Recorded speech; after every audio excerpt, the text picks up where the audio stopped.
நம் உடலில் உள்ள ஒவ்வொரு உறுப்பும் அதன் பணியை செய்தால்தான் நோயின்றி ஆரோக்கியமாக வாழ முடியும். ஆனால் நம்மில் பலருக்கு மண்ணீரல் என்ற உறுப்பு இருப்பதே தெரியாது. மண்ணீரல் என்பது கல்லீரலுக்கு அருகில் இருக்கும் உறுப்பாகும். இதன் முக்கிய பணி இரத்தத்தில் உள்ள முதிர்ந்த சிவப்பணுக்களை பிரித்து அழிக்கும். மேலும் இது தசைகளுக்கு வலிமையூட்டும் மற்றும் இரத்த அளவை கட்டுப்படுத்தும். மண்ணீரல் பாதிக்கப்பட்டால் பசியே எடுக்காது. களைப்பு, உதிரப்போக்கு கோளாறுகள் அல்லது மோசமான செரிமானம் போன்ற அறிகுறிகள் வெளிப்படும். இஞ்சி உடலால் ஊட்டச்சத்துக்களை உறிஞ்சும் தன்மையை மேம்படுத்தி மண்ணீரல் சம்பந்தமான பிரச்சனைகளை தடுக்கும். ஆகவே அடிக்கடி இஞ்சியை சாறு எடுத்து தேன் கலந்து குடித்து வாருங்கள்.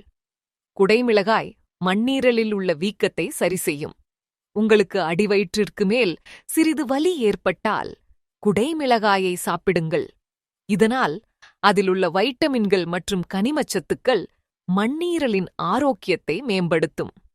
அடிக்கடி ஆரஞ்சு, எலுமிச்சை போன்ற பழங்களை அதிகம் சாப்பிடுங்கள்.